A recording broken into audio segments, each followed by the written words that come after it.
एक गाय घास चरने के लिए जंगल में गई। शाम ढलने ही वाली थी कि उसने देखा एक बाघ उसकी तरफ दबे पांव आ रहा था। वह डर के मारे इधर उधर भागने लगी। वह बाघ भी उसके पीछे दौड़ने लगा। दौड़ते हुए गाय को सामने एक तालाब दिखाई दिया। घबराई हुई गाय उस तालाब के अंदर घुस गई। वह बाघ भी उसका पीछा करते हुए तालाब के अंदर घुस गया।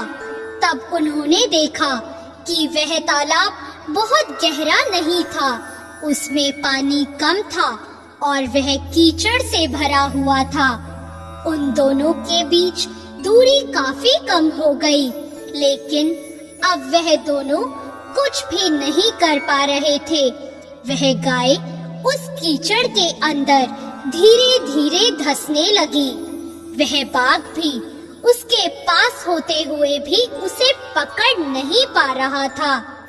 वह भी धीरे धीरे कीचड़ के अंदर धंसने लगा।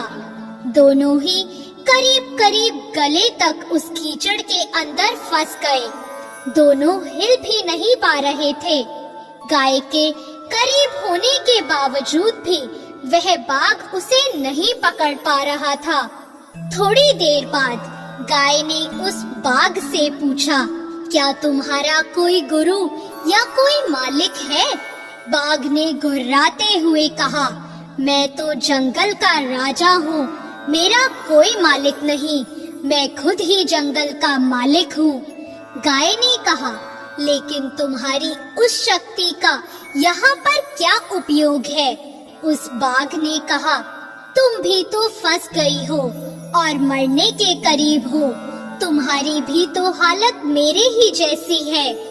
गाय ने मुस्कुराते हुए कहा, बिल्कुल नहीं, मेरा मालिक जब शाम को घर आएगा और मुझे वहाँ नहीं पाएगा तो वह ढूंढते हुए यहाँ जरूर आएगा और मुझे इस कीचड़ से निकाल कर अपने घर ले जाएगा। लेकिन तुम्हें कौन ले जाएगा? थोड़ी ही देर में सच ही में एक आदमी वहाँ पर आया और गाय को कीचड़ से निकालकर अपने घर ले गया। जाते समय गाय और उसका मालिक दोनों एक दूसरे की तरफ कृतज्ञता पूर्वक देख रहे थे।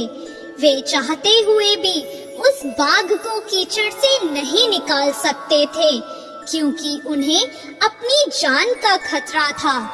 दोस्तों, किसी पर निर्भर नहीं होना अच्छी बात है, लेकिन मैं ही सब हूँ, मुझे किसी के सहयोग की कोई आवश्यकता नहीं है, यही अहंकार है और यहीं से विनाश का बीजारोपण हो जाता है।